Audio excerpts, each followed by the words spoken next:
Hey, I wanna speak to you about creative expression, right?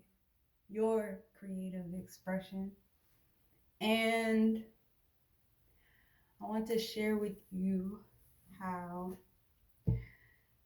sometimes I think when we come as artists, as people who create art and embody that art, regardless of the modality, I do believe it comes to a point where you may feel blocked or you just may feel very unsure about how you want to move. Like you don't really have much speaking to you. At least that's my experience. and um and you kind of just gotta scratch it off. Like, scratch it off. Sometimes just like throw those ideas, throw those sketchings, throw those pictures, those accounts, those things that aren't really lighting you on fire, ways you're doing them that aren't really you like, oh, excuse me, that aren't really lighting you up. I think it's more than I think it is more than okay to take that pause, take a step back, gain a different perspective, and discard. Burn it, get it away, no more. And that is just art, baby.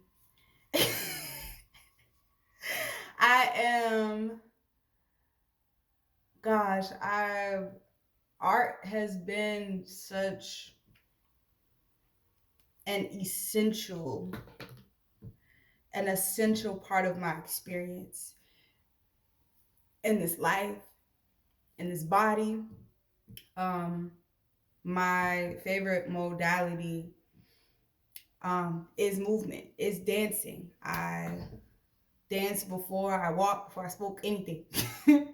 then, um, then my voice, whether that's singing or spoken word or delivering a message, being able to hear and use the vibrations of my voice um, or my body when dancing. And what's another? We're gonna pick one more that I love. My using my hands, whether that is me playing the piano or I'm picking up a new instrument. Um, One, I cannot read music. I am a little bit dyslexic.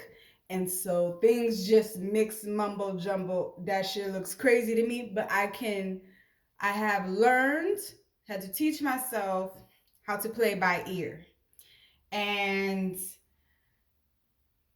it's a skill, is what I'll say. It's a skill that is always going to be fine tuned, right? Um, so kind of back to my point before this video becomes very long because that happens.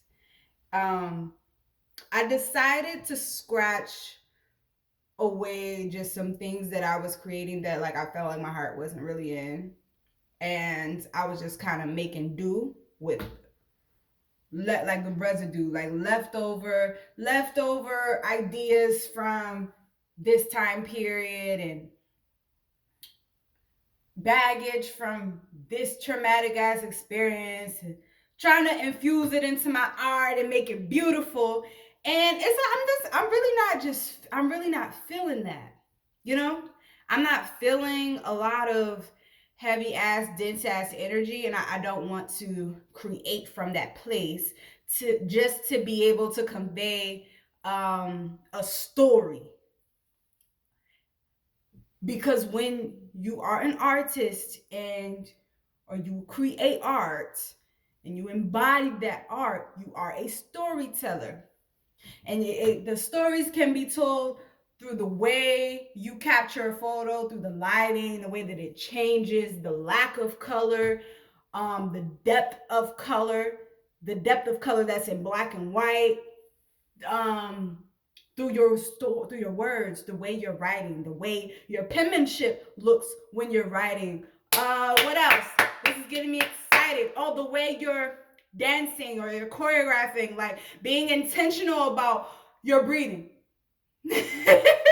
And the way that you're moving your body, the direction you want to go in, like how you want to feel, right? Or how you want the person on the receiving end, how you want your audience to feel. That is something I've kind of gotten the fuck away from. And today I've been just kind of soaking in new inspiration, seeing new things, feeling new sensations, and I feel good. Okay? And I just wanted to share this process and this experience for you, because something that I do believe we need to accept as people is that we are always changing. Regardless, we're always changing. We're always evolving. And to put whether the world or people, your friends, family, whomever, put a stifle on you or on your dream or on the way that you express or desire to express or desire to live or desire to be able to tell stories or evoke emotions out of people.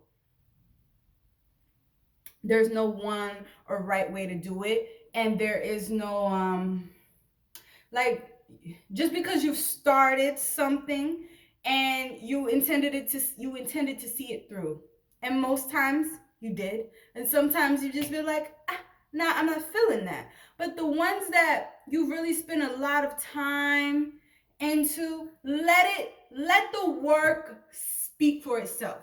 Let the work in that season, let the stories of that season, let them be as they are, and tell a new one. Create a new one. Imagine a new one. That's really what I'm dedicating, my next movements towards. What I am feeling right now, how can I expand upon it? How can I tell a full spectrum story, whether it be through my writing, my voice, my dancing, or me capturing through photography, whether I'm capturing the elements, I'm capturing other people, my surroundings. What do you feel? That's what I want. I want you to feel. And that's what I was saying I got away from. I forgot that all I wanted to do was to make people feel something true. I want you to feel something true. I want you to feel something honest. And I want you to be able from that, to feel inspired, to feel like your visions have been activated, to feel something, to feel the depths of something you've been running away from. But you feel so held in this moment, in this picture, in this poem, in this expression, that someone else was so dedicated, the artist, someone else was so dedicated to sculpting out this story, and you found yourself in it. What does that feel like? Okay, so those are my thoughts, those are my expressions right now.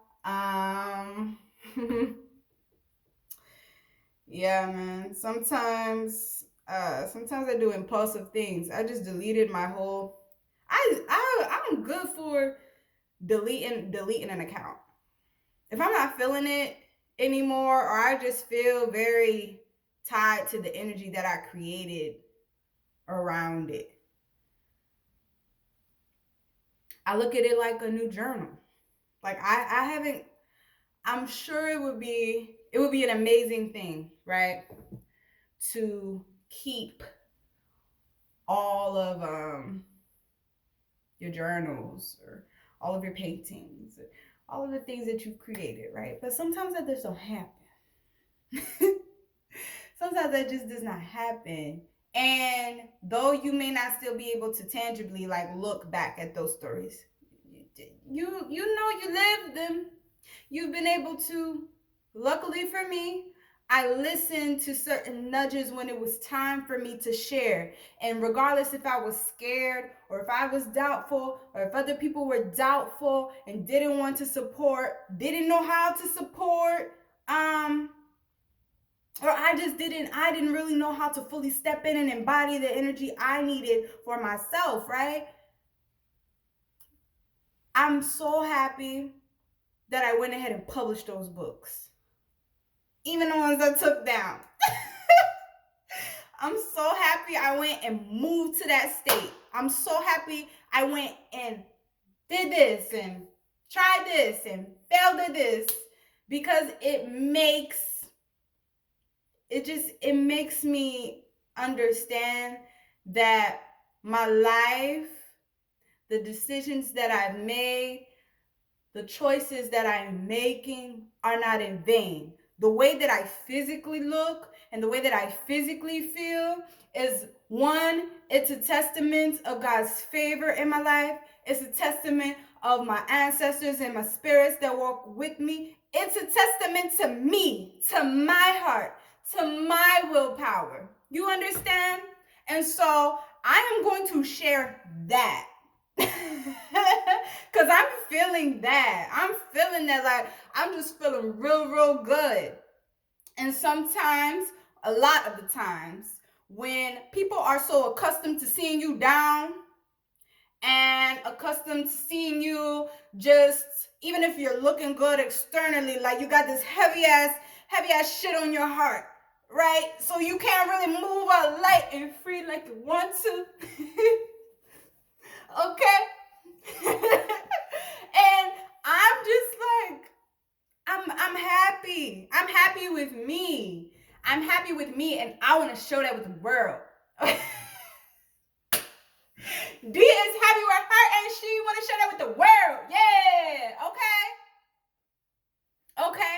I want to share that with the people that I love. I want to share that with people I don't know. Fucking strangers. I love meeting strangers.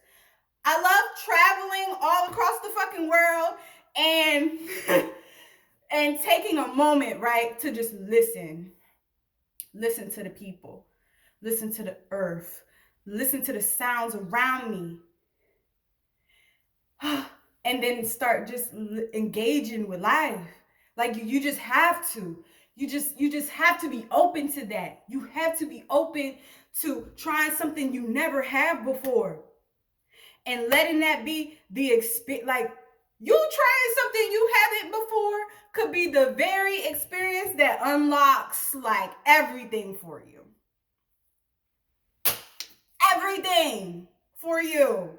Okay? I had no idea. Like, I had no idea what me moving across the country to LA was going to be like 6 years ago. The fact that was 6 years ago that I did that. I had no idea what it would be like becoming an author or publishing a book until I did, or getting up in front of people and speaking until I did, you know? I had no idea that I like solo travel. And I mean like nomadic travel. Like when you are without a home, if you are houseless in this country and you are struggling for your basics, let me tell you a secret. Let me tell you a secret. I'm not telling you what to do. I'm just telling you the disposition I had while I was going through some shit. Okay? And it's like, if there's a certain energy that you can tap into that allows you to see past your circumstance, it offers you protection. And I have a projector That's my human design. I'm learning about it. We're going to continue to learn about it together. We're going to continue to do things and share ourselves in such a way that aligns with the projector type. Okay? So for me, let's see, me moving through this period of homelessness and traveling across the Western United States. Okay, was probably one of the most daunting, delusional. Like, I had to be just a little bit delusional to think I was gonna be okay. Okay? And what could have been my mindset, I'm telling you, the mindset and the disposition of my heart, of my spirit, what could have been a very just like that experience could have gone a different way. But the most important things I feel I learned through that was when you are disconnected from certain things, you're connected to everything. Okay? If you are disconnected from your cell from your cell service, you don't have no damn GPS, and you're in a place you never been, you're connected to you have to be connected to your source. There was a certain level of confidence in my source, in my faith, and certain skills, and just that I've adapted to over my lifetime, that at 22 I was like, yeah, I can go ahead into this country and know what is likely to happen to me in this country. But this is the experience I intend to have, and I intend on returning. And I did, right? So if we can kind of put that, if it applies to you, if you can kind of put that system or that logic, whatever, if you can put that towards an area of your life where it requires more trust at the time, I encourage you to do it. I'm not saying go out and do reckless things and do things that's going to create more dysfunction or harm or drama in your life. But I wrote something down yesterday about thrills. Where is it? I wrote something down while I was getting ideas and while I was doing a reading. Right? We're doing a reading and we're studying the Eight of Pentacles. And something that came into meditation after was, I believe we must seek thrills in this life. Thrill seeks to devour your weakness. And in turn, you are rewarded with universal protection and favor, honoring our nature's law. To me, what that breaks down and what that means is fucking seek a thrill, man. Like, the shit that you want, the shit that you so deeply desire, within the shit you keep buried in your heart. Bring that up out of your heart and bring it up out of your throat and say it, okay? Write it down. Think about it. Think about it often. Visualize it often. Because when you start seeking certain things, the universe matches you. It said, hold up. Dia's over here seeking me. Let me get ready. Hey, Dia. You ready to go? And you're like, how'd you find me so fast? I don't know if I'm ready to go. I'm scared. Do it scared anyway. I'm going with the thrill. You have to. You have to seek it. It wants you. What you want, what you desire, It wants you just as much as you want it. Focus your mind, focus your intention on it. Um, yeah, okay, bye. That's all I really have to say. See you later. Oh. And give me a kiss. I love you. You're so special. I don't know if nobody told you, but I rocks with you. I think you're amazing. And you deserve amazing things in this life. And so I'm gonna show you a way. It may not be the way. It may not be the way for you, but it'll be a way.